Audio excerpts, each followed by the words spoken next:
Eu sou Paulo Zaia, sou médico, vice-presidente da Associação de Gestão de Saúde e Segurança Ocupacional, a GSSO, e antes de mais nada, queria agradecer a todos a participação no evento que trazemos hoje, a Saúde e Segurança do Trabalho no E-Social.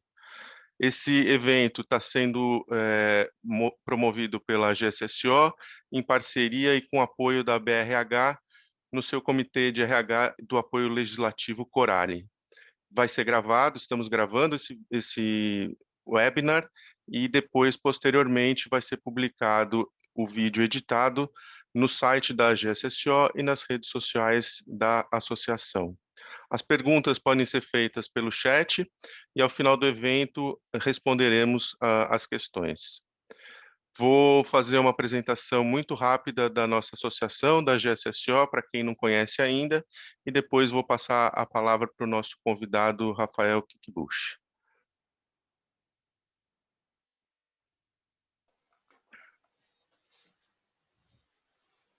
Acredito que todos já estão vendo a apresentação.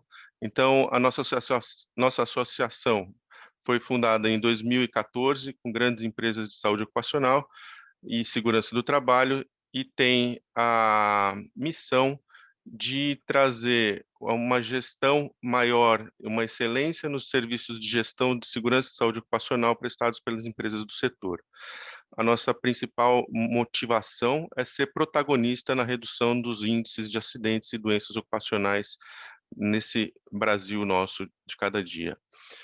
Nossa diretoria é formada pelo Antônio Martim, presidente, eu sou o vice-presidente, tem o Tiago, que está aqui com a gente também, diretor de tecnologia e inovação, o Eduardo Micic, Januário Micelli e o Ricardo, que nos assessora enquanto diretor da associação também.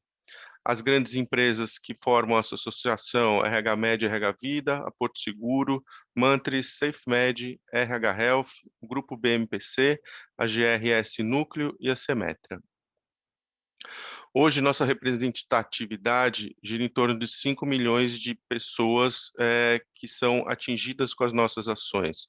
Esse número vem do número direto de colaboradores das empresas que assessoramos e também das famílias onde atingimos com conteúdo principalmente relacionado à saúde e segurança do trabalho, mas também todos os assuntos aí correlatos. Estamos hoje participando enquanto assessores técnicos da Comissão Tripartite Paritária Permanente, da CTPP, do GT Confederativo, Grupo de Trabalho Confederativo do E-Social e de todo o processo de modernização das NRs. Nossas parcerias principais são a CN Saúde, a ASAP e a BRH no núcleo do Corali. Formamos aí conteúdos técnicos e legais de autorização de legislação diária e até conforme o movimento das legislações. Fazemos alguns eventos como esse e de algumas semanas atrás sobre a nova gestão das NRs, e na época onde vivíamos mais próximos fisicamente, também já promovemos algumas outras eventos presenciais. Agora chega de falar, vou passar a palavra para o Rafael. Rafael, ele faz parte da Confederação Nacional de Indústria, economista, mestre e doutor em engenharia de produção pela Universidade Federal de Santa Catarina, especialista em políticas de indústria na Diretoria de Relações Institucionais da CNI, representante do setor industrial na Comissão Tripartite Paritária Permanente, a CTPP, e no Conselho Nacional de Previdência Social, CNPS. Rafael, muitíssimo obrigado por ter aceitado o nosso convite. Tenho certeza que vai ser um excelente bate-papo aqui, produtivo, e a palavra está com você. Paulo, obrigado aí pelo convite, pela GSO, Paulo e Tiago. Acho que é uma oportunidade para nós falarmos aqui em relação aos eventos da SST, tirarmos algumas dúvidas em relação à sua implementação. Não vou entrar exatamente no histórico todo da parte do E-Social. A ideia aqui é estarmos mais focados na parte do PPP e da CAT. São as duas principais obrigações acessórias, que hoje estão em papel ou parcialmente eletrônico. No caso da CAT, existe a possibilidade eletrônica, mas elas passam a ser definitivamente de forma digital, de forma eletrônica, a partir do e-social. Então, algumas implicações técnicas em relação a isso, mas o que já gostaria de deixar a principal mensagem a todos é: o que nós temos hoje, a forma como fazemos o PPP, a forma como preenchemos o PPP e a forma como fazemos a CAT, com o e-social não se altera.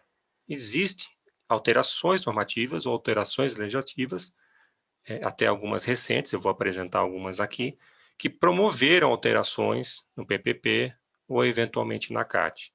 Então, essas duas obrigações são as duas principais itens dentro do e-social quando nós falamos de SST, de Segurança e Saúde do Trabalho, no âmbito do e-social, no âmbito dessa substituição que está sendo promovida pelo governo.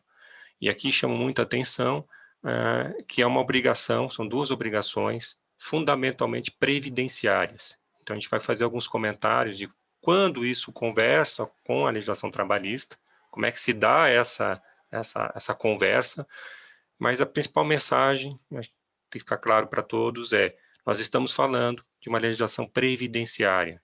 Ela tem um regulamento próprio, muitas vezes divergente da trabalhista, mas com os trabalhos que nós temos realizados tanto na CNI, junto com as demais confederações e associações, a exemplo aqui da GSO, temos feito um trabalho de harmonização dessas duas legislações. Então, tem todo um conjunto de etapas que estão sendo implementadas, ainda vão ser implementadas no futuro.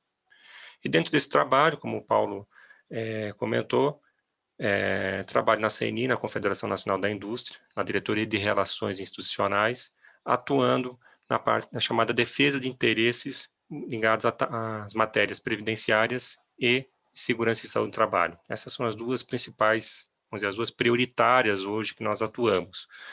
E dentro dessa atuação, ela se faz por meio de assentos de representação. E um dos dois principais assentos nós temos hoje o Conselho Nacional de Previdência Social, onde, por exemplo, é um conselho quadripartite, em que há discussões sobre como você faz a questão do FAP, por exemplo, fator de sustentabilidade de prevenção, as resoluções que dão a normatização para o FAP são discutidas e deliberadas no CNPS, algumas políticas ligadas a medidas de prevenção na parte de SST e algumas outras competências que o CNPS também tem, como, entre elas, a mais conhecida é a fixação da porcentagem do crédito consignado ou das taxas de juros do crédito consignado dos aposentados. É uma das várias atribuições do CNPS. Mas, basicamente, um papel lá é acompanhar as políticas previdenciárias de um modo geral. Isso no campo previdenciário. No campo trabalhista, mais especificamente SST para o campo trabalhista, temos a chamada CTTP, Comissão Tripartite Paritária Permanente.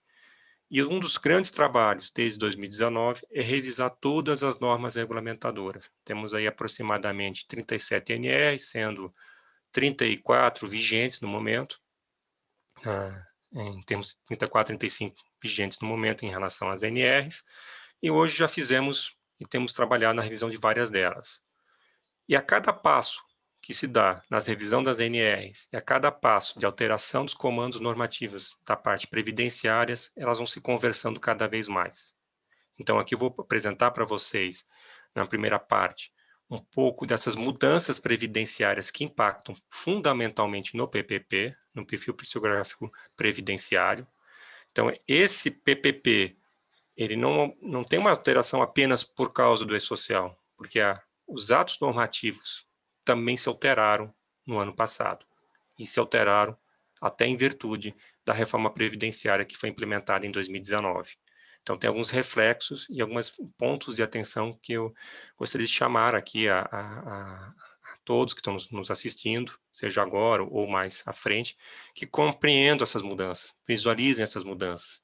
Então, vou abordar na primeira parte essa questão mais previdenciária, no segundo momento falar especificamente das duas obrigações, PPP e CAT, e também abordar algumas outras atribuições que estão no e-social, principalmente a questão dos treinamentos, e explicar por que eles estão lá, e e dar algumas dicas finais de todo o processo da implementação do e-social. Então, para a gente facilitar um pouco aqui a conversa com vocês, vou projetar uma apresentação. Essa apresentação, ela traz uma síntese de todo o processo do trabalho realizado. E aí, como comentei anteriormente, a primeira parte aqui nós vamos falar um pouco em relação à parte previdenciária, a parte dos comandos. Mas algo que eu gosto muito de chamar a atenção, e isso acho que é importante todos compreenderem. Quando nós estamos falando de alterações normativas e comandos normativos, nós temos que compreender o ambiente de negócio onde nós estamos inseridos. Existe a obrigação, existe lá o PPP, existe a CAT. Se a gente for para o mundo trabalhista, nós temos aí as novas NRs com a implementação do Programa de Gerenciamento de Risco, temos aí o cumprimento, vamos supor, de um ponto de perigo, de atenção, sei lá, num trabalho em altura, num espaço confinado. Isso é do mundo trabalhista, não é exatamente do mundo previdenciário. Mas isso é uma obrigação do ponto de vista legal, do ponto de vista da obrigação, que é um caso aqui, o empregador tem perante o Estado. Mas quando a gente olha o ambiente de negócio, vai muito além disso.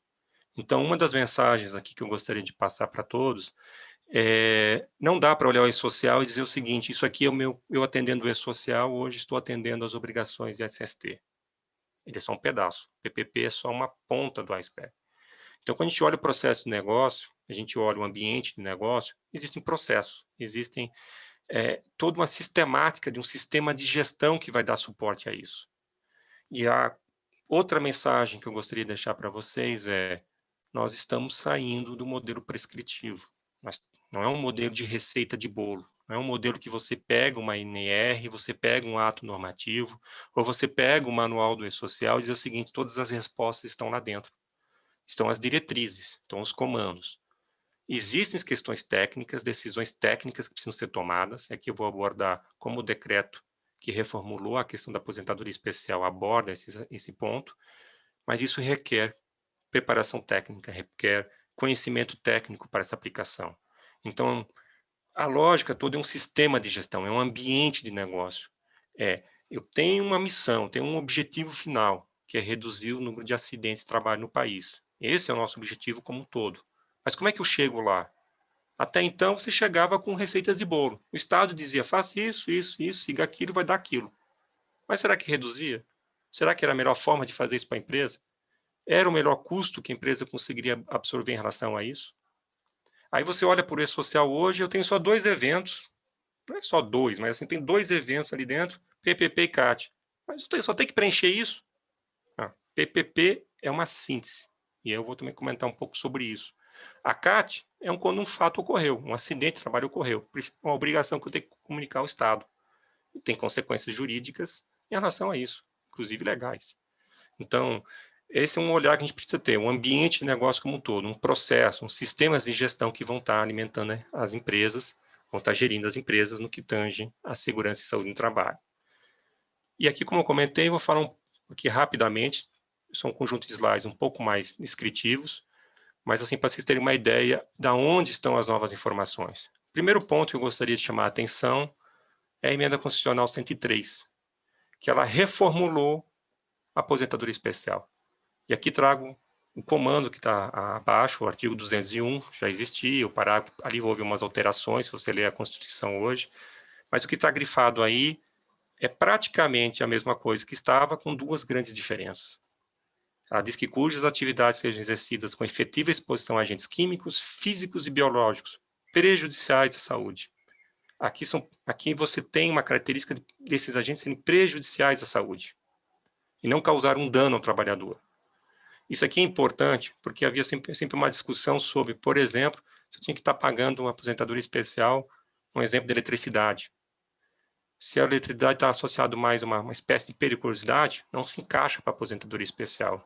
Até poderia ser interpretado antes da emenda constitucional 103, mas com certeza absoluta, a partir da emenda 103 há uma mudança. Então, a primeira observação que eu trago é o seguinte, que nós estamos falando de agentes físicos, químicos e biológicos, que são prejudiciais à saúde.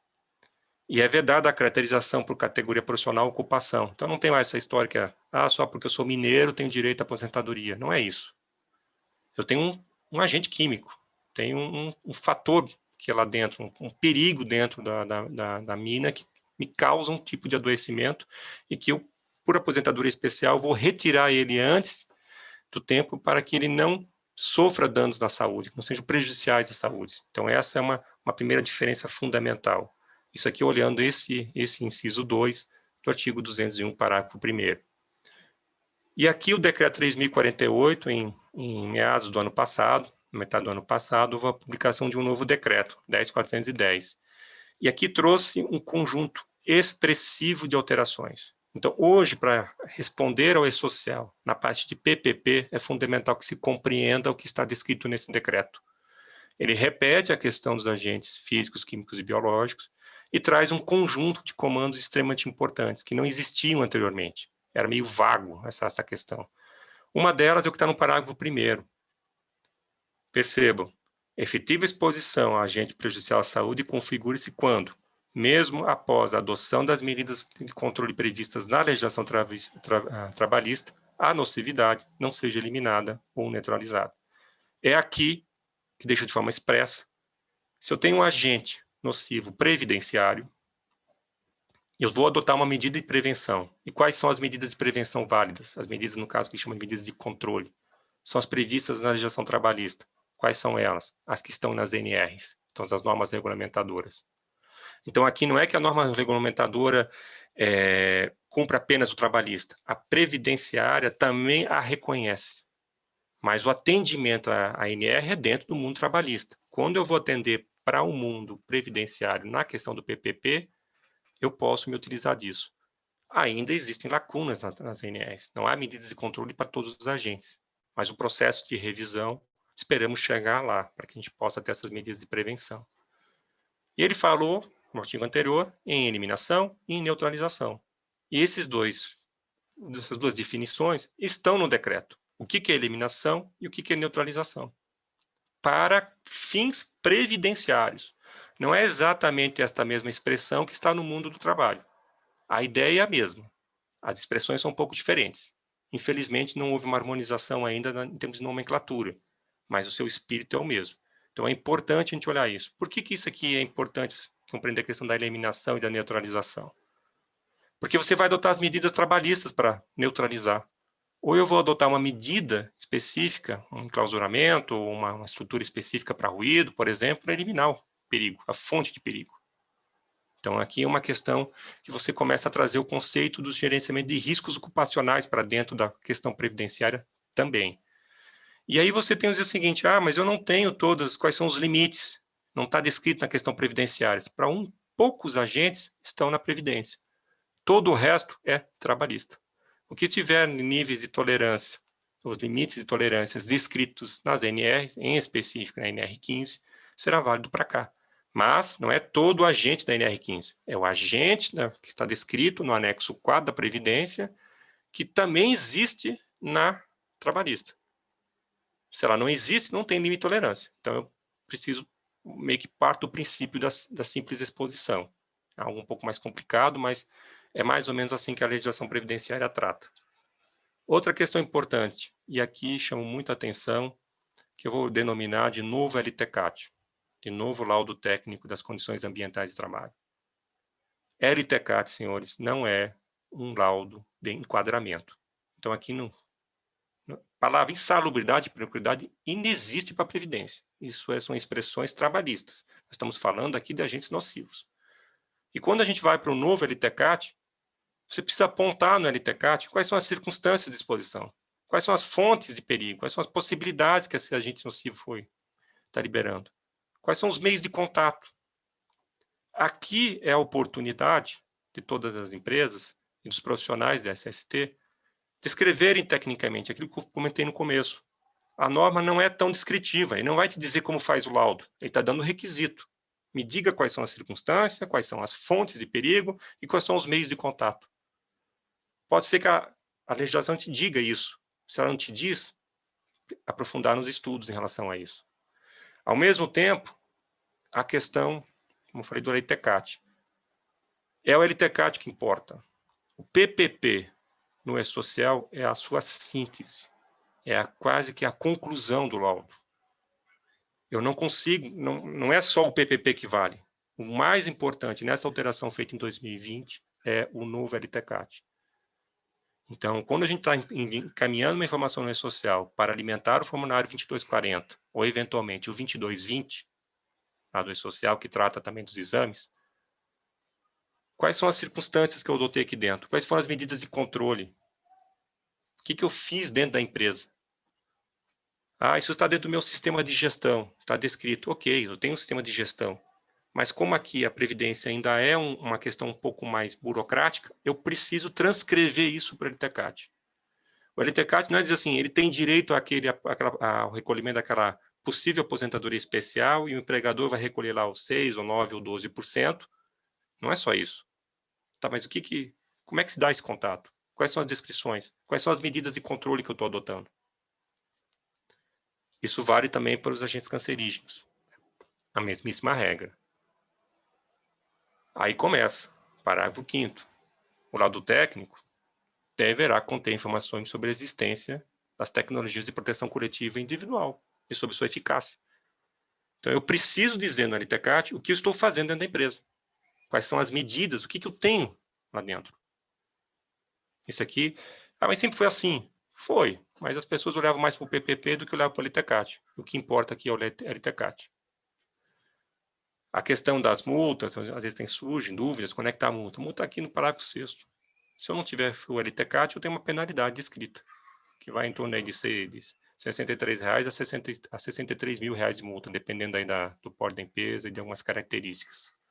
Então, tem uns valores que são descritos no próprio decreto. Outra questão importante. Uma vez feito o LTCAT, aí eu faço o PPP. Aí eu parto para o PPP. Aí eu vou anotar as informações. O PPP é o histórico laboral. É todas as movimentações importantes dos ambientes de trabalho que teve dentro da empresa, do ponto de vista previdenciário. Se a gente olhar do ponto de vista trabalhista, é um pouco diferente. Do ponto de vista previdenciário, ele é um pouco mais sucinto. E, de alguma forma, você tem que caracterizar tudo o que ele estava fazendo do ponto de vista da exposição àqueles agentes nocivos. Quais? O anexo 4 do próprio decreto 3.048. Outra questão importante, ele também traz aqui dentro que os métodos descritos pela Fundacentro também são válidos, seja aí para medir, eventualmente para adotar alguma medida de prevenção, medida de controle, algo nesse sentido. Então, aqui a gente está... E-Social, PPP é o que está substituindo, mas houve uma alteração em 2020 que é fundamental se compreender todas essas alterações que nós estamos vendo aqui, todos esses principais pontos de alteração dentro do E-Social. Então, aqui recapitulando, o LTCAT é o principal documento. Você tem que dizer como eu cheguei à conclusão, quais são as caracterizações, quais são as fontes, quais são as medidas de controle. Aí como é que eu vou descrever, como é que eu vou provar lá no campo do PPP que aquela medida de EPC e EPI é eficaz? Descrever no PPP, no LTCAT. Não é só marcar um xizinho lá no PPP. É descrever isso dentro do LTCAT. Como é que eu vou sustentar isso? Vou buscar os materiais que dão suporte. Por exemplo, os laudos feitos pelos EPIs, por exemplo, no Inmetro, que deram a sustentação, as questões técnicas que os fabricantes descrevem, os elementos técnicos de atenuação, no caso aqui na neutralização ou na eliminação. Então, isso precisa ser contido aqui dentro. E é considerado, para fins de enquadramento, o valor que fica após a aplicação desses EPC ou EPI. E/ou, né? Depende da situação, pode ser os dois, ou um ou outro. Então, aqui é importante ter essa ideia sobre o que nós temos aqui pela frente. Aí a gente vai para o PPP no E-Social. Então, aí é um pouco mais aplicação em termos específica dessas duas principais obrigações, que para as empresas do primeiro grupo, aí aqui falando mais especificamente do E-Social, antes nós estávamos conversando um pouco sobre como eu chego no PPP.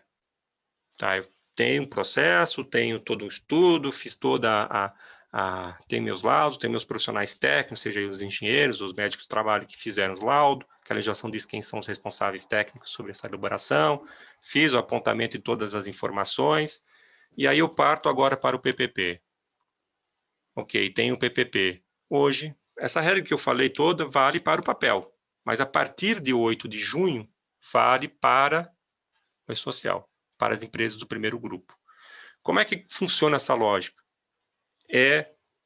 8 de junho, qual é a versão mais atualizada do PPP que eu tenho? É esta que vale. Ah, mas eu tenho uma série de históricos atrás. Isso fica no passado, isso fica no papel. Aqui é uma migração eletrônica. Então, 8 de junho, qual é o espelho que eu tenho? Eu tenho esse espelho. Esse espelho é que eu vou fazer, vamos dizer assim, essa primeira carga inicial ao E-Social. A gente está falando de PPP. E a CAT, como é que funciona? Qualquer acidente de trabalho, ou doença de trabalho, ou as hipóteses equiparadas no artigo 22 da Lei 8.213, que justifica a emissão da CAT pelo empregador, ou equiparado ao empregador. Se o acidente de trabalho ocorreu a partir de 8 de junho, é E-Social. Se ele aconteceu 7 de junho, ele é na modalidade anterior, ou no CAT Web, ou em papel. Então, o marco é esse, 8 de junho, 8 horas da manhã. Tudo que aconteceu 8 de junho, 8 horas da manhã, inicia-se o E-Social. Então, qual é o prazo da CAT? Exatamente o mesmo prazo que a legislação determina. Lá, o prazo de 24 horas, de uma espécie de um dia útil para você fazer o lançamento da CAT. Então, todo o mecanismo que você tem hoje na CAT atual, você tem no E-Social. Essas são as duas principais informações aqui para a gente entender como é que está sendo implantada a parte do E-Social. E aqui chama a atenção de alguns pontos, algumas principais dúvidas que às vezes que surgem. Vamos para todos os empregados ou não? Hoje eu só faço PPP para os empregados que estão expostos acima do limite de tolerância. Os agentes químicos e no ruído, no caso. Só os que estão expostos, ou que têm uma possível exposição a alguns dos agentes descritos no anexo 4 do decreto. A partir do E-Social é para 100%, inclusive para aqueles não expostos. Aí você vai marcar lá o código que diz que ele não está exposto. É uma declaração, ele não está exposto. O que é o critério de exposição? É o critério que a legislação previdenciária assim o determina. A IN 77 do INSS trata dessa situação também. Então, por exemplo, essa questão de todos os empregados está prevista na IN 77, no INSS, no artigo 266. Quando ele virar eletrônico, será para 100%. Ele está virando eletrônico, ele será substituído, passa a ser eletrônico. E o que eu considero um PPP? Única e exclusivamente o que for previdenciário. Há muitas tentativas de botar outros agentes insalubres. Seria bom mandar lá dentro. Não. Isso aqui nós estamos falando de agente nocivo previdenciário. Isso aqui é para Previdência. É o anexo 4. Fundamentalmente é o anexo 4 da Previdência. Outra dúvida que às vezes surge, o que é estabelecimento de terceiros? Estabelecimento de terceiros, aqui nós estamos na legislação previdenciária. Estabelecimento de terceiro para Previdência ou cessão de mão de obra. É o artigo 219 do decreto. Lá descreve o que é e quais são as hipóteses equiparadas. Mas o conceito de terceirização, o conceito que eu uso na legislação trabalhista é um pouco diferente. Sim, por isso nós temos uma legislação previdenciária e temos uma legislação trabalhista. Infelizmente, aqui é diferente. Aqui aplica-se a previdência. PPP é previdenciário. Então, eu vou aplicar o conceito do artigo 219, fundamentalmente o artigo 219 do decreto. Eu posso fazer um PPP sem LTCAT? Não. O PPP pressupõe LTCAT. Não tem como fazer o PPP sem LTCAT. LTCAT é o documento base, é o documento de rastreio. Os dois têm que ser mantidos atualizados? Sim, os dois têm que ser mantidos atualizados. E qual é o critério de atualização? É quando um dos gatilhos for disparado. Quais são os gatilhos? O trabalhador mudou de disposição de ambiente, mudou de disposição de risco, ele deixou de estar exposto a um dos agentes nocivos, passou a estar exposto em outro, ou simplesmente deixou de ser exposto. Ou eu adotei uma medida de prevenção e isso retirou acima do nível de tolerância, do limite de tolerância. Eu preciso marcar isso no LTCAT e o seu reflexo no LTCAT. Esse é o principal ponto, os principais itens aqui em relação ao PPP. Quais são os gatilhos? 8 de junho, né, que começa tudo, é o histórico laboral. No E-Social é a partir do histórico laboral de 8 de junho. Mas o trabalhador, então ele vai ter que levar um pedaço em papel, um pedaço em eletrônico? Sim. Durante aí umas 2, 3 décadas isso vai acontecer ainda. porque você tem que esperar todo mundo se aposentar para poder eliminar o papel. Então, considerando aí 2021, no mínimo, daqui uns 25 anos, a gente vai deixar de ter o papel definitivamente. É uma escolha, né? O país está avançando nisso. O que é o ASO? ASO, aqui é o seguinte, duas observações extremamente importantes. Não há substituição de ASO e não é ASO eletrônico. Aqui é outro conceito. Aqui é uma questão importante. O PPP pede quais são os ASOs emitidos, algumas informações do ASO. Que ASO eu vou mandar no e-social? Não é que não vou mandar o ASO, vou mandar algumas informações do ASO. Todos emitidos a partir de 8 de junho. E aí existe uma regra dentro do e-social, não é uma regra do PPP, é uma regra do e-social. Eu posso mandar logo de imediato, mas eu tenho um prazo até o dia 15 do mês subsequente. Até porque você tem que ter um sistema de gestão dentro da empresa, tem que conferir os documentos, tem que dar uma olhada se está tudo certo, você tem toda uma sistemática dentro da empresa. Então, um fato que ocorreu, um ASO, vamos supor aí, periódico que ocorreu dia 9 de junho. Quando é que eu mando para o PPP? Até o dia 15 de julho. Se ele aconteceu dia 3 de julho, eu mando até 15 de agosto. Ele está usando uma competência, um mês de competência e um prazo para enviar. Então, assim, estou mandando desatualizado? Sim, a sistemática da norma é essa. Quero mandar no mesmo dia, posso mandar? Pode. Isso é decisão da empresa, o sistema de gestão da empresa.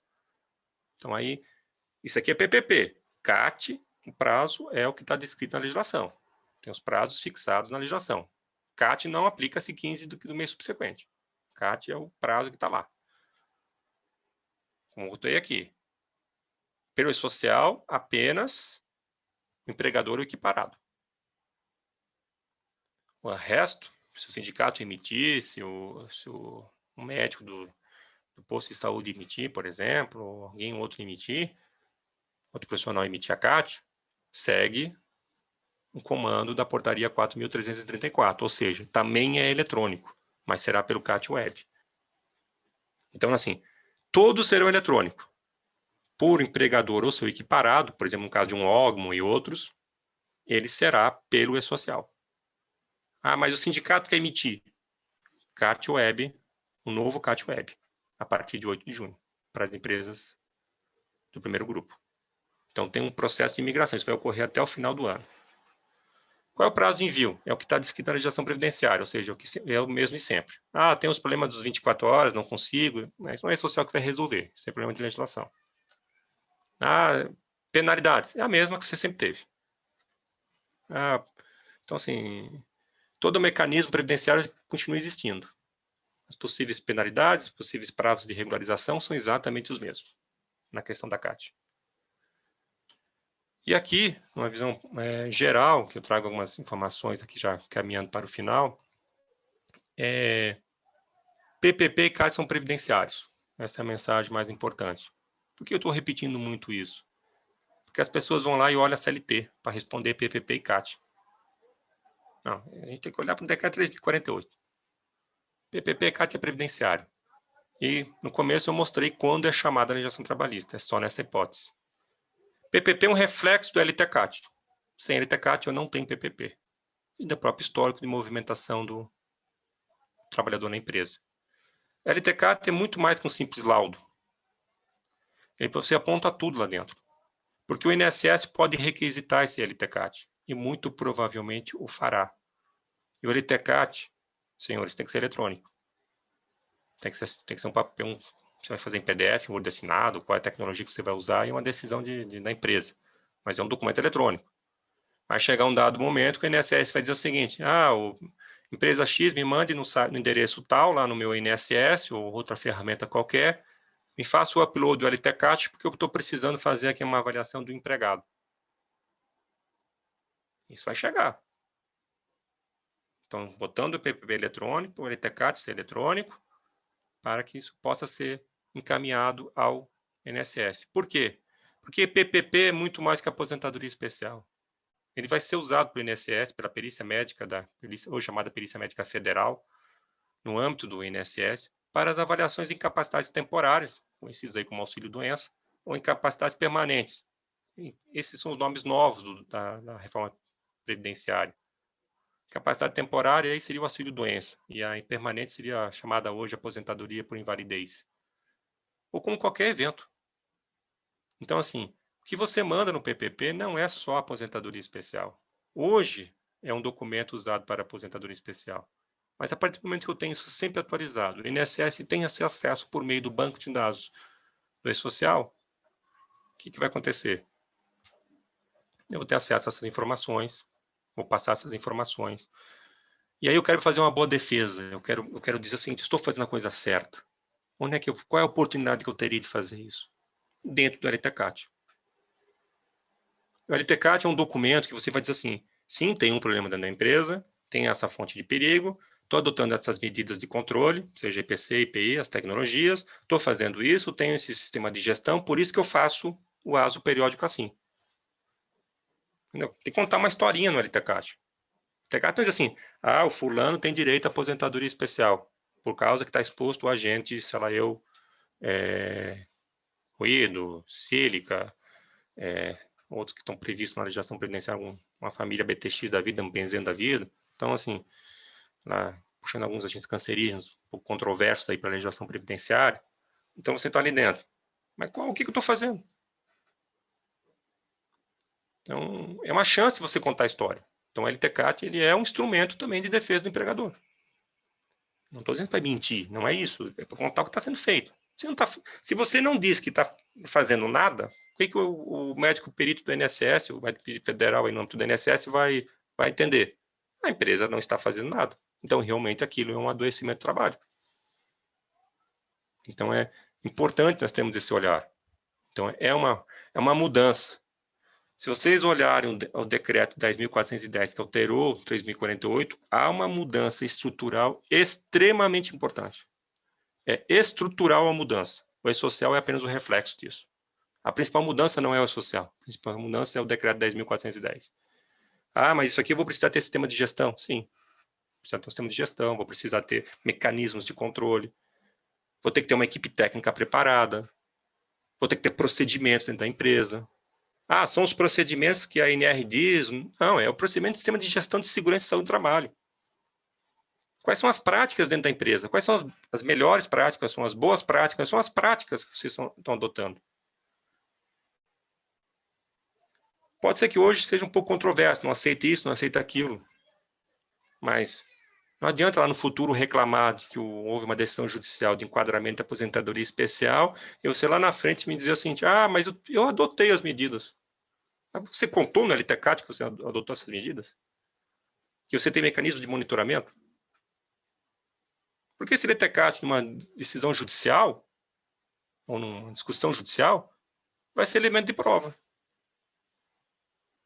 Então, aqui existe uma oportunidade de fazer isso. Então, essas mudanças são fundamentais. E aí, um último ponto, é um pouco a questão dos treinamentos, que é um outro assunto que também está no E-Social. Ele não é previdenciário, os treinamentos não são previdenciários. Eles estão lá, eu diria, porque, infelizmente, existem 3 NRs ainda, que dizem que você tem que registrar na carteira de trabalho ou no livro de registro de empregado, que é NR 10, 12 e 37. Dentro do âmbito de revisão das NRs, o que a nova NR1 já diz, eu coloco isso nos assentos funcionais. Quando a NR for revisada, muito provavelmente esses comandos sairão. Então, treinamento aqui não é previdenciário, ele é trabalhista. Ele vai estar numa outra discussão, está lá na discussão do PGR, do GRO, na outra webinar aqui que a GSO promoveu, nas outras discussões. A comprovação está lá. Mas eu quero aqui no LTCAT dizer que eu também estou fazendo alguns treinamentos. Pode dizer, é medida de prevenção, medida de controle. Porque às vezes, para você dizer, o EPI, dizer que dei treinamento, fiz treinamento para o cara, ensinei como o cara faz. Então, assim, é uma chance de dizer aqui dentro. Mas os eventos de treinamento, eu diria o seguinte, dentro voltando aqui ao E-Social especificamente, ele tem uma preocupação mais de atender NRs, mais especificamente ao livro de registro empregado, artigo 41 da CLT. Isso está em processo de revisão e vai ser ajustado no futuro. Talvez saia tudo, talvez entre diferente. Isso é um processo ainda em discussão. Como nós precisamos fazer a substituição, adotou-se a premissa de pegar o espelho, o cenário do momento que estamos hoje. Hoje temos 3 NRs que pedem treinamento, a 12, a 10 e a 37. A 10 e a 37 estão em discussões, uma já iniciou a discussão tripartite de revisão, a outra está para iniciar a revisão da discussão tripartite. Quando a gente revisar isso, a gente faz um ajuste na 12 lá para requisitar o governo um ajuste na 12 para deixar harmonizado 100% das NRs. Então, treinamento seria isso. Então, sei que muitos já fizeram mapeamentos, mas isso é útil para o sistema de gestão, não necessariamente como obrigação PPP e CAT, não é aqui. Ele tem a ver com o artigo 41, tem a ver com o nível de registro empregado. Bom, de minha parte seria isso. Assim, fico aberto aí para perguntas, Paulo, Tiago. Então a gente está aberto aí para dúvidas, vi que fizeram algumas perguntas aqui no chat, então a gente está à disposição. Perfeito, Rafael. Em nome da AGSSO e do setor de SST, nós gostaríamos aí de agradecer a brilhante apresentação, todo o conteúdo, as explicações, e por dividir aqui com os presentes todo o seu conhecimento em segurança do trabalho e nessa experiência aí com os assuntos institucionais. Acredito que vai ajudar todo mundo aqui com a definição de alguns conceitos e as condutas técnicas aí e legais também. Obrigadão, viu?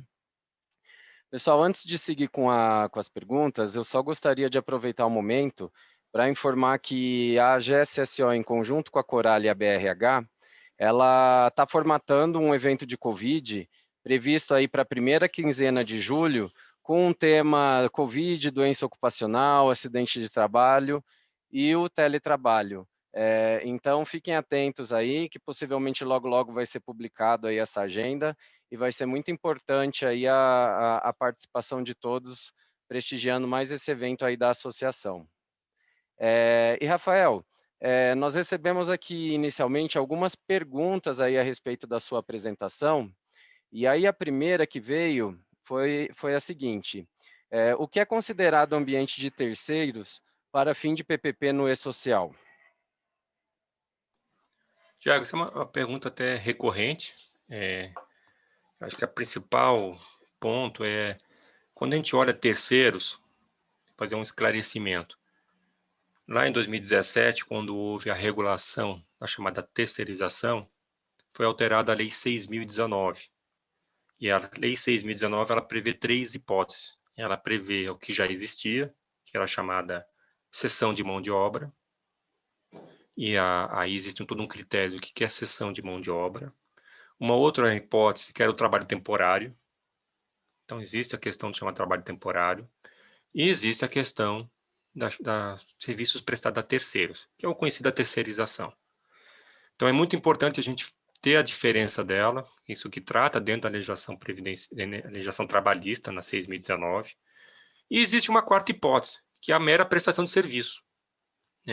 Vamos dizer assim, um trabalhador ir num dado local, fazer a instalação, sei lá, de um ponto de energia elétrica, ou você ir num aspecto específico, fazer uma manutenção do ar-condicionado, você está lá fazendo, isso pode até levar alguns dias, ou pode até levar, eventualmente, um prazo maior de que um mês, vai depender da situação. Isso é mais a prestação de serviço. Os serviços a terceiro, que é a chamada terceirização, eu tenho uma parte do meu processo produtivo que é uma terceira parte, assim faz. E existem trabalhadores, mas o fundo não é movimentar o trabalhador, é o serviço, é o outsourcing. E existe a outra hipótese que eu havia comentado, a cessão de mão de obra, onde fundamentalmente o que me interessa é a mão de obra. E aí tem uma série de serviços atrelados a essa. É essa hipótese de cessão de mão de obra que a Previdência aborda, lá no artigo 219. Ela te traz o que é cessão de mão de obra e, para fins de aplicação previdenciária, quais são as hipóteses equiparadas à cessão de mão de obra. Então, você tem um trabalhador que está num outro ambiente, e aí esse ambiente é de terceiros, ele não é meu. Porque a exposição, os fatores de riscos, não é causado por minha empresa, para esses trabalhadores, é causado pelo terceiro. Então, aí tem um regramento, inclusive, de substituições previdenciárias, tem retenções, tem alguns cálculos que você faz, você diz quem paga os 6, 9, 12%. Então, tem um regramento previdenciário. Então, quando a gente fala ambiente terceiro, é olhando o ambiente previdenciário, é para esse fim. Aí surgem alguns questionamentos. Ah, mas às vezes ele está em vários ambientes. Aí vamos dizer assim, o manual do E-Social meio que deu uma solução para isso. Você, na descrição do ambiente, você diz, é de terceiro, mas ele pode estar flutuando em vários ambientes. Não é que você não precisa descrever o nome da empresa, o ambiente lá na descrição. Você tem que dizer o seguinte, parte da seguinte premissa, quem vai ler isso? Quem vai ler isso vai ser o INSS. Num primeiro momento, a perícia médica. Para quê? Para uma incapacidade, seja ela temporária ou permanente, ou mesmo, no caso aqui específico, para a questão da aposentadoria especial. Então, o médico tem que compreender, olha, ele é um terceiro, no sentido de cessão de mão de obra, ele está num outro ambiente, mas é responsabilidade do terceiro, porque se houver algum tipo de penalidade, algum tipo de acidente, etc., há um questionamento sobre quem é responsável pelo legal e até tributário sobre o reflexo disso. Então, tem esse uso também, na questão dessa informação do terceiro. Então, aí é importante, é complexo às vezes para a empresa lidar com isso, porque às vezes os trabalhadores estão flutuando na questão da cessão de mão de obra ou estão mais em um ambiente. Então, o desafio é fazer uma síntese. Meu sistema de gestão eu sei onde é que ele está, mas para o PPP é uma síntese. Então, é importante, assim, é desafiador, mas é o que o PPP pede hoje. Seria isso, Thiago. Perfeito, Rafael. Muito obrigado aí pelo esclarecimento da dúvida. Acho que ficou claro, atendeu aí acho que a necessidade. Antes de dar seguimento, eu queria só fazer uma correção. O evento da GSSO é na primeira quinzena de junho e não na segunda, como eu falei. Peço desculpas aí, já corrijo. E eu gostaria também, antes de fazer a próxima pergunta, agradecer aí o Dr. Luiz Carlos Andrade de Souza, que está representando a Coralha aqui no evento. Então, muito obrigado aí pela participação, viu, doutor? Por estar prestigiando aqui o evento da GSSO. Rafael, voltando aqui contigo nas perguntas, veio uma outra pergunta, como enviar a notificação de exames complementares sem exames clínicos para o E-Social? Tiago, isso é uma Só excepcional pergunta. Oi, Paulo. antes de você responder, acho que já emendando nessa pergunta também, a gente podia falar só para ratificar. Os eventos de SST começam agora a partir de 9 de julho, né? E você deu o exemplo do ASO no dia posterior. Se a gente tem, por exemplo, um admissional ou um periódico um dia anterior, entendi eu, e acho que é legal deixar claro que assim, esse ASO feito no dia anterior, ele não precisa ir no PPP a partir da implantação, certo ou errado? Isso, Paulo, Thiago, acho que emendando as perguntas, assim. O marco é 8 de junho, é 8 horas da manhã de 8 de junho. Então, se eu tenho um ASO marcado, um periódico marcado às 8h30 do dia 8, esse está no PPP eletrônico digital do E-Social. Aí, Paulo, eu fiz um admissional no dia 7. Onde é que ele está? No PPP físico, papel anterior. Tá? Então, assim, deixando bem claro essa separação. Então, 8 de junho, para as empresas acima de 78 milhões, que são integrantes lá do primeiro grupo social, você tem essa marcação ali dentro. Então, até 7 de junho é antes do E-Social, PPP eletrônico, PPP papel. A partir de 8 de junho, PPP eletrônico. O que você marca de ASO? Aí tem um conjunto de interpretações. Primeiro é o seguinte, quem normatiza ASO? Nesse caso, quem normatiza é a legislação trabalhista. Então, essa é uma das hipóteses em que a legislação previdenciária chama uma parte da trabalhista. Então, temos que ter um cuidado, porque algumas datas de governo nunca batem na hora de entrada. Você tenta harmonizar isso, mas nunca bate. Qual é o ponto de atenção? 1º de agosto, aliás, dia 2 de agosto, começa a valer as novas NRs, as novas normas reglamentadoras. A nova NR1, a nova NR7, a nova NR9, fundamentalmente essa, além da 18 também para a construção civil. Mas assim, vamos pegar aí a NR7 PCMSO. É lá que regulamenta a questão dos exames ocupacionais. Então, o que vai acontecer dentro dessa estrutura? Tudo que você ocorrer a partir de 8 de junho até final de julho, vale a NR7 antiga. A partir de agosto, vale a NR7 nova. e ela traz algumas mudanças e algumas situações que você faz o ASO. Tira aquela hipótese de você fazer o ASO acima de 50 anos, tira a hipótese de você ter que fazer o ASO praticamente anual, se você quase não tem exposição a fatores de riscos trabalhistas, e aí levando em consideração também o previdenciário, mas fundamentalmente o trabalhista nesse caso, eu posso fazer em 2 anos. A nova NR7 permite isso. E ele traz uma mudança importante, traz a mudança de risco a partir de 2 de agosto.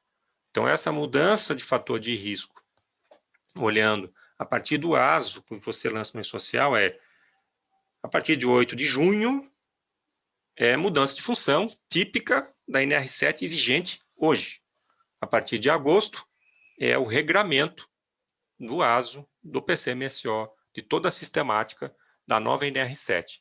Então, lá você não tem uma simples mudança de função, é uma mudança de risco. Isso é importante, porque é o seguinte, não é porque eu mudei de função, a exposição do agente lá da Previdência é exatamente o mesmo, não tem o que fazer, tá? Aí, respondendo, Tiago, a sua pergunta, a questão dos exames complementares, que aí eu acho que é um ponto importante. Na NR7 hoje tem um regramento estranho, meio que uma das interpretações possíveis é que você, para cada exame complementar, você tem que fazer um ASO. Uma corrente defende isso. Então, inclusive, uma parte da fiscalização do trabalho defende essa situação. Agora, a partir de 2 de agosto, não. 2 de agosto é o seguinte, eu posso ter os exames complementares, porque eu estou fazendo um monitoramento, até porque a nova NR7 tem um sistema de vigilância, então eu estou fazendo um monitoramento, lá fazendo todas as etapas, e aí vou fazer o ASO quando complementar, né? Então, quando complementar essa questão vou fazer o ASO, o exame clínico lá, fazer o exame presencial, o médico trabalho, vai olhar o trabalhador, vai seguir o que os normativos da medicina determinam, eu vou olhar para trás. Aí eu vou validar naquele ASO. Aquele é o gatilho, aquele é o ponto. Então, assim, aquele ASO, ele resumiu todos os exames complementares prévios feitos. Todos os exames específicos que foram solicitados durante o período. E aí lá dentro, é esse o gatilho. Aí lá eu lanço no E-Social. Porque eu preciso do ASO. Ele vai ter um encaminhamento ali. Você vai anotar no PCMSA alguma coisa em relação a isso. E aí eu vou emendar outra pergunta, que é importantíssimo isso. Percebo que o novo PCMSO ele traz algumas atribuições específicas. Ele está amarrado ao sistema de gerenciamento de risco. Mas isso mais trabalhista. Mas se o médico aponta alguns pontos, talvez alguns ajustes de medidas de controle, medidas, sei lá, um IPC, IPI, ou alguma outra sistemática, algum rodízio, alguma situação específica, a empresa implementou isso. Ela foi lá na LTCAT e atualizou, que mudou isso. Então, assim, não é só atualizar o GRO. A legislação previdenciária tem uma perninha lá e puxa para cá. Então, tomar cuidado com isso. Não sei se, Tiago, ficou clara a resposta. Não, ficou sim. É muito, acho que importante esse reforço aí com os cuidados, né? Nessas alterações tem que fazer aí como com o perfil de gestão, prever todas as alterações e todos os impactos necessários aí, né? E, Rafael, a gente recebeu aqui no chat do YouTube uma pergunta ainda, voltando para aquela primeira pergunta sobre o PPP. O Mileiro ele colocou aqui, ó, para preenchimento do PPP, posso utilizar outros documentos em atendimento ao artigo 261 da IN 77? Pode, assim, porque eu tenho que tomar muito cuidado.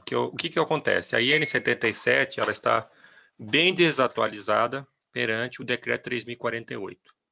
Então, toma muito cuidado com isso. Nós, até como entidades de representação, já pedimos ao INSS a revisão da IN 77, com as alterações até mais recentes com a IN 85, mas, assim, é uma questão de hierarquia de norma. O decreto vale sobre a IN. Na divergência, vale o decreto. Então, assim, toma muito cuidado, que a gente vai, às vezes, na IN 77, com as suas alterações todas, a IN 85 alterou algum dispositivo da 77 também, tem outras INs que também alteraram, mas, assim, ela está desatualizada. O decreto deixa muito claro o LTCAT. A partir de 2 de agosto, teremos o GRO, PGR, toda a estrutura. É muito provável que o governo diga que você também possa buscar algumas informações do PGR. Porque hoje, lá, né, na sequência dos artigos, ele fala lá do PPRA, por exemplo, que eu posso me subsidenciar do PPRA. Só que perceba a diferença. O PPRA ele tem uma certa lógica de papel. GRO não tem mais. GRO é um sistema.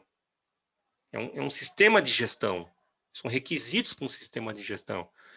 Então, como é que eu vou pegar o meu GRO, que eu tenho lá uma série de práticas, eu vou botar em cima da mesa, pegar um papel em PDF, entregar isso para o INSS? Como é que eu vou fazer isso? Então, tende a ser mais fácil o LTCAT. Tende a ser mais fácil lá. Ah, é um trabalho repetido. Vamos dizer assim, vou fazer o quê? Se a legislação previdenciária definiu assim. Talvez tivessem outras práticas, outras melhoras, talvez no futuro a gente venha propor uma integração, talvez, assim, eu acho que temos um período de aprendizado, um período de teste. Mas, assim, as outras hipóteses são válidas? Sim. Mas lá, por exemplo, fala PPRA. PPRA morre em 1º de agosto. Então, assim, tudo que estava 1º de agosto, pessoal, PPRA morre em 1º de agosto. Esquece PPRA. Assim, inventa PPRA, esse negócio morreu. É outra lógica, é outra parte de funcionamento. Então, passa a valer alguns equiparados. Então, tem atenção em relação a isso também, Tiago. Então, acho que a pergunta do Meleiro aqui é importante.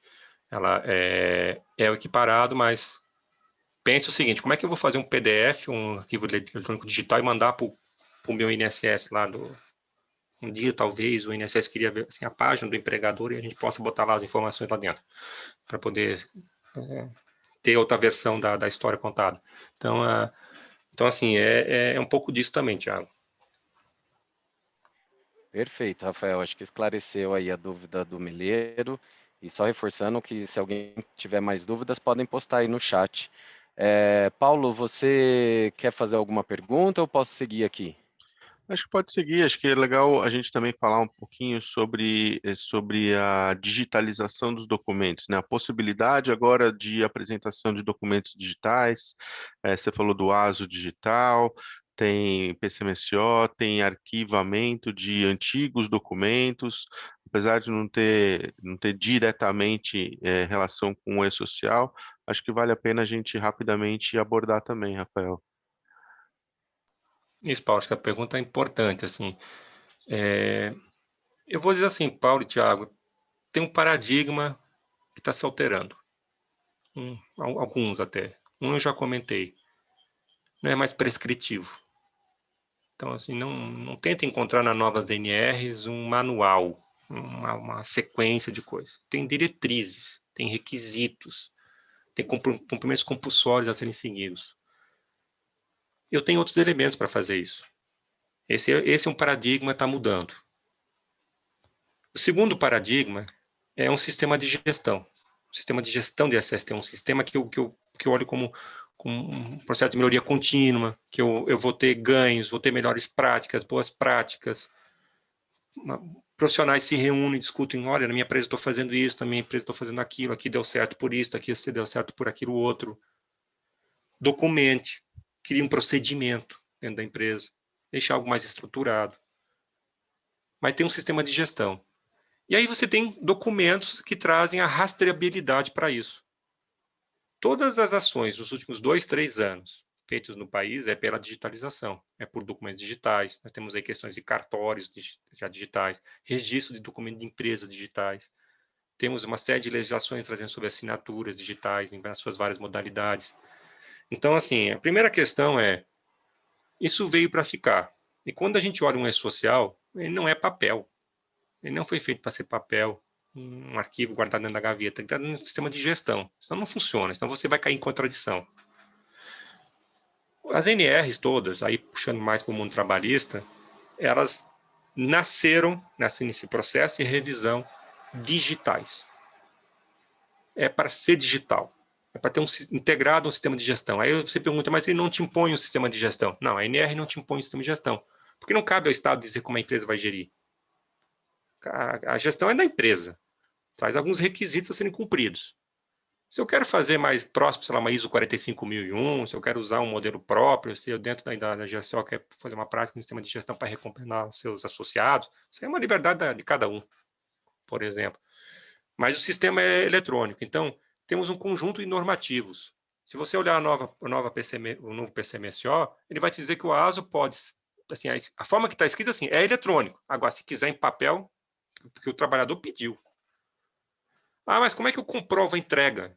Assim, ó, senhor, isso aí é um pouco de criatividade. Eu tenho que ter evidência. Pensa no sistema de gestão. Se você fosse auditar o sistema de gestão, como é que você comprovou isso? Ah, mandei no PDF, um e-mail, ele abriu aqui, fez assim, tem um controle, entreguei para o cara, tem uma intranet, né, que o cara possa baixar, sei lá, no final do contrato, dou todos os arquivos PDF para o cara. Não sei, aí vai depender um pouco da criatividade da pessoa, da empresa, do sistema de gestão. Esse é um primeiro ponto importante. Eles nasceram 100% digitais. E existe a portaria 211, ela trouxe a obrigatoriedade para empresas de porte, diria, médio e grande, para uma série de documentos já serem digitais. E lá tem duas grandes separações. Uma coisa é o documento nascer digital. Então, está nascendo digital. A 211 está dizendo assim, é para ser digital. Ah, mas o que eu faço com o passado? Olha, o passado eu não posso exatamente descartar o passado.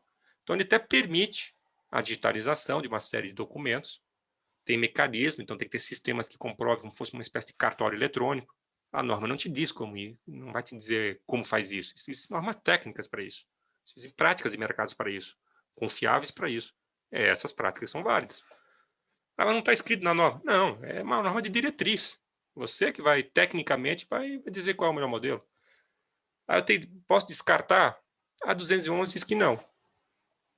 Ah, mas qual é a utilidade disso? A utilidade é que se você vai olhar vários comandos trabalhistas e previdenciários, vai dizer assim, a via tem que estar em cada estabelecimento. Você consegue manter uma via física em todo estabelecimento? Não. Você consegue ter sei lá, um centro de serviço dentro da empresa, está tudo eletrônico, o cara consegue baixar eletrônico. Ah, mas sei lá, auditoria fiscal do trabalho, algum órgão de governo, a justiça quer em papel. Aí você busca o papel. Né? De repente está num arquivo, tá num espaço que você guardou dentro da empresa, ou alugou um espaço com a sua devida segurança. Então, é para essas flexibilidades, é para trazer essas modernidades. Papel, a gente vai viver ainda uns 30 anos, porque tem obrigações aí que você tem que guardar 20, 30 anos. Então, papel vai existir ainda.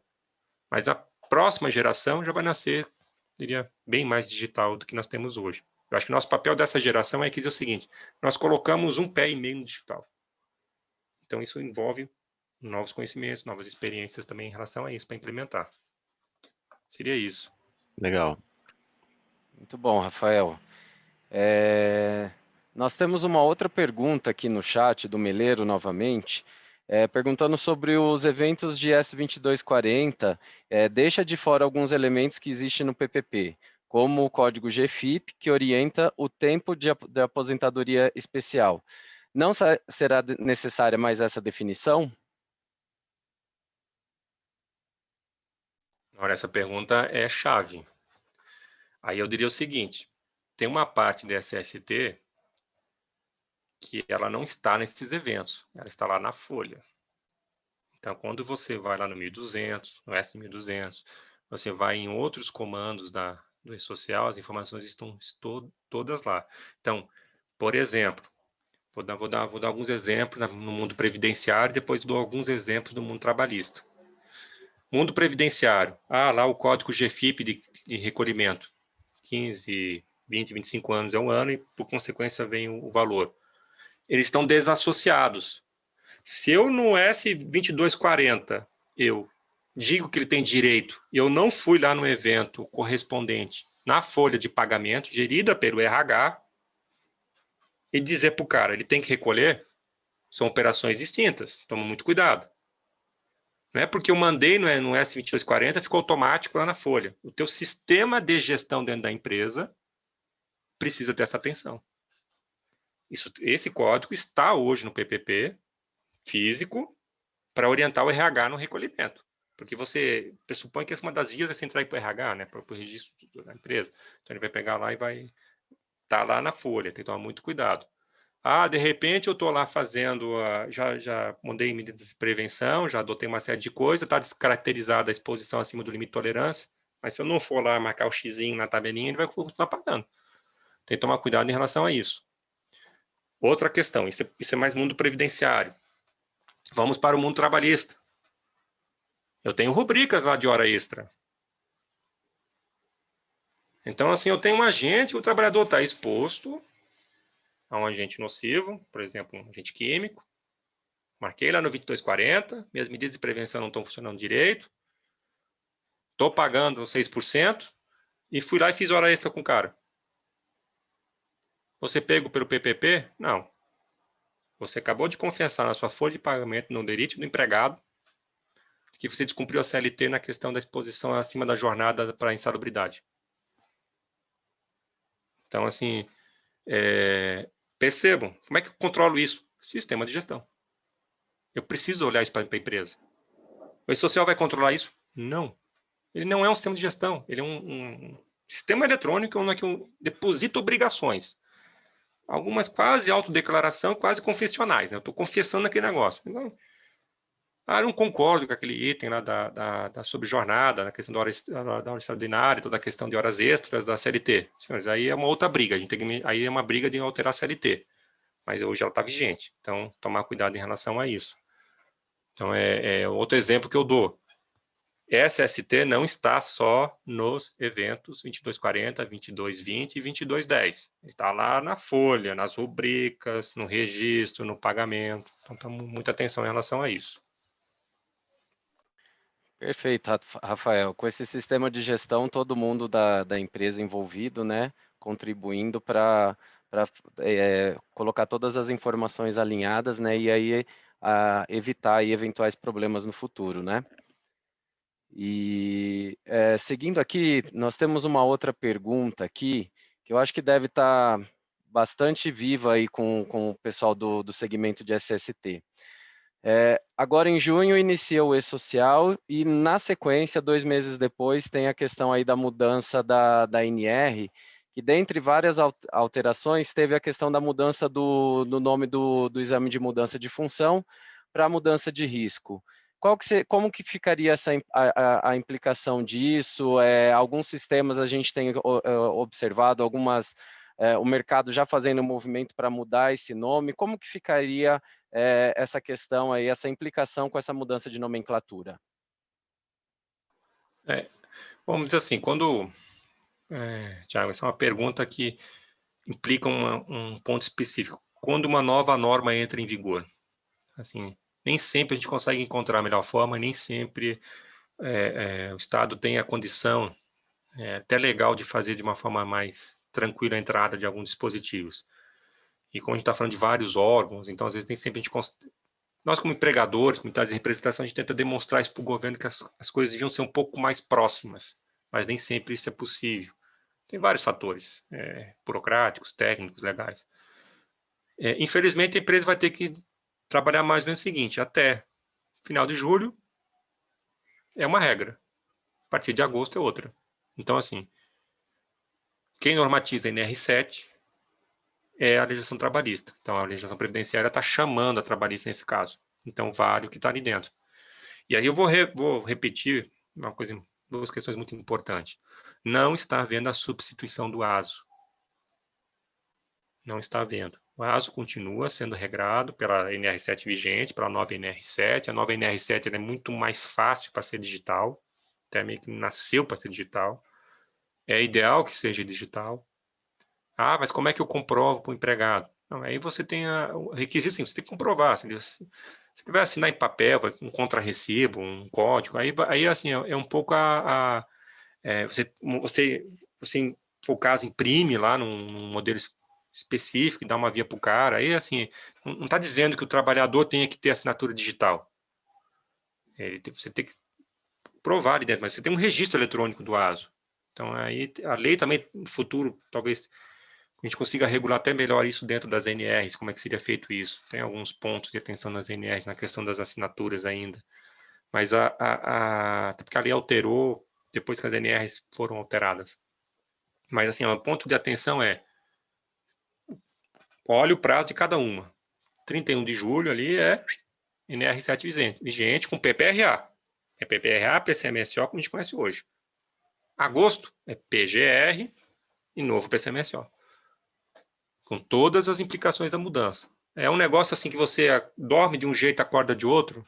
É o ideal? Não, mas foi o possível de ser feito no momento. Então, é É um pouco nesse sentido. Perfeito. O ideal é seguir o cronograma mesmo e ir adequando as mudanças conforme as datas, né, Rafael? E aí, uma outra pergunta que nós recebemos aqui anteriormente, essa não foi no chat, como fazer alterações de CAT no e-social? Por exemplo, quando tem aquela abertura inicial e depois tem que editar por uma questão de que evoluiu para óbito, como que vai ser feito esse processo? É uma boa pergunta. Aí é Portaria 4334, que foi publicada recentemente. Aí eu acho que são duas questões importantes, até vou desdobrar em 2 pontos. Olhando para a CAT, a 4334 ali trouxe alguns procedimentos. A lógica é a seguinte: se o acidente de trabalho ocorreu antes do dia 8, ou seja, do dia 7 para trás, você faz na sistemática atual vigente. A partir do dia 8, sistemática nova. Empregador e social e demais pelo CAT Web. Mas houve uma situação de mudança, eu fiz uma CAT de abertura inicial no dia 6 de junho, só no dia 10 eu consegui fechar os laudos, as informações para dar a gravidade do trabalhador, preciso complementar a CAT. Vou fazer no documento de origem, naquele que eu abri no dia 6. Se eu abrir no CAT Web hoje, que está no site, é lá que você volta. Se eu abrir lá no papel, vai no papel. Não vou lançar no e-social, porque alterações, isso é uma regra de e-social, não é nenhuma regra de SST, é uma regra de e-social. Você sempre olha a data de corte, ela é muito fria nisso. Essa é a data de corte. Qualquer alteração, exclusão, modificação, sei lá o que você vai fazer, é sempre o outro na origem. Então, esse é o primeiro ponto. Mas eu abri, eu, empregador, preciso fazer uma alteração, por exemplo, mesmo um acidente de trabalho ocorrido a partir de 8 de junho, onde eventualmente o sindicato abriu a CAT, lá no CAT Web novo, lá no site, eu, empregador, preciso fazer uma complementação. Vou fazer lá no CAT Web novo. Não é social, você vai sempre na origem onde começou. Você volta para lá. Vai ficar um pouquinho complicado a gestão para a empresa? Vai. Mas é a forma que foi encontrada a integração dos bancos de dados do governo. Não é bem o ideal, mas vamos dizer assim, foi o possível que o governo apresentou no momento. Nós temos melhorias em relação a isso, mas foi o possível que o governo apresentou no momento.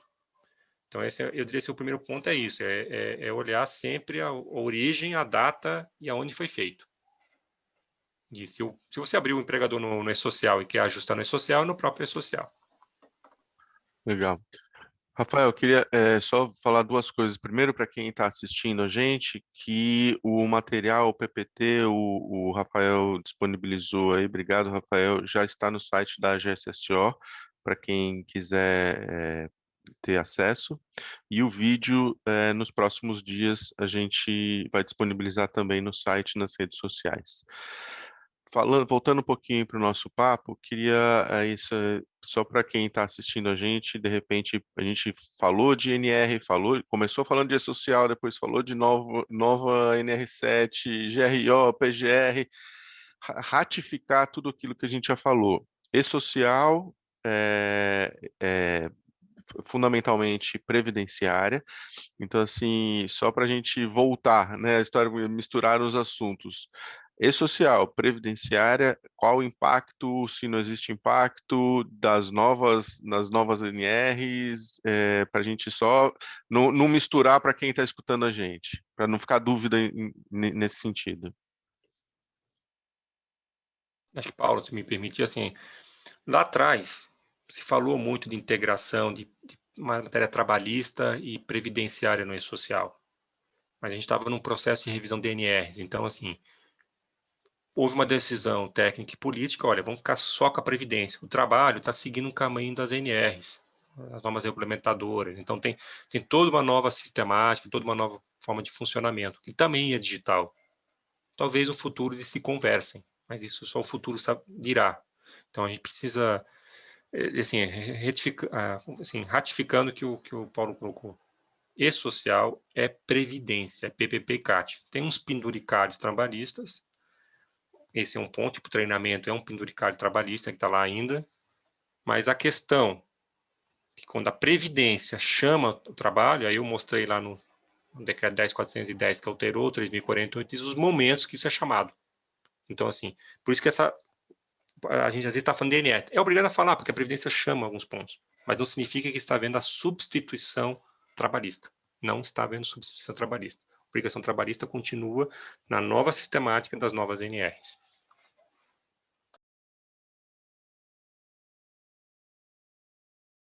Perfeito. Tiago, mais perguntas? Paulo, aqui das que nós tínhamos recebido previamente, não temos mais perguntas. No chat, também acredito que não veio mais nenhuma. Que bom, sinal que está chegando a hora já do E-Social entrar, ninguém tem mais dúvida, está tudo consolidado e a palestra do Rafael com certeza não deixou dúvida nenhuma, né? Acho que Exatamente.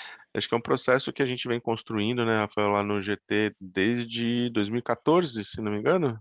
Acho que 2014, né, também. 2014, então tem 2014, já alguns tiveram filhos, outros tiveram netos, alguns Eu vou casaram, então já aconteceu de aproveitar, tudo né? nesses 6, 7 anos aí. Aproveitar para mentir, eu tinha cabelo. Tiago não tinha barba, né, Tiago? Nem tinha Não, barba ainda. e nem branca. Nem branca, muito menos branca. Mas acho que brincadeiras à parte, acho que faz parte da consolidação de conceitos, né? Teve muita discussão lá em cima disso. Como você falou, começou lá nas discussões, começaram com os eventos trabalhistas, as grandes discussões em cima de listas infindáveis de agentes, e entra aqui, entra ali. E acho que é um processo de construção que tem sido super bem feito, independente de não termos conseguido todos os objetivos imaginados, mas a construção vem e continua acontecendo, né? Acho que isso é super positivo. Perfeito. Paulo, como não temos mais perguntas, finalizamos então o evento? Acho que sim. Rafael, algum ponto que você queira esclarecer? Fica à vontade. Agradecer, acho que temos a oportunidade de esclarecer essa parte do SST e a gente sempre percebe que são duas conjunto de dúvidas, né? Que é operacionalmente em termos de SST, então tem uma questão aí de desenvolvimento de software, sistemas de gestão, práticas dentro da empresa. Para alimentar o social, tem pontos de preocupação como essa que foi alertada pelo Mineiro, que é a questão do pagamento lá dos 15, 20, 25 anos, 20, 25 anos, tem as alíquotas. Isso não está no S2240, mas está lá na folha de pagamento. Então, eu acho que esses controles são importantes, essa acho que são um conjunto de dúvidas. E outras são as próprias dúvidas de como preencher o PPP. Você pode dizer, mas ele existe desde 2004. Sim, mas sempre houveram dúvidas, então sempre tiveram dificuldades operacionais a serem feitas. Alguns esclarecimentos foram feitos com a alteração do decreto 10.410. E aí eu vou repetir várias vezes, porque assim, é importante todos conhecerem essas alterações. Elas são alterações importantes, elas mudam um pouco a lógica do preenchimento do PPP.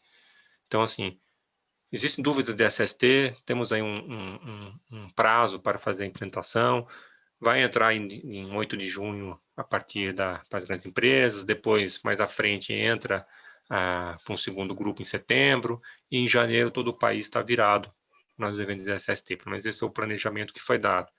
Então, é um período nesse segundo semestre intenso, com eventos de SST e o país inteiro virando também na parte das novas NRs, em termos de sistemáticas de gestão.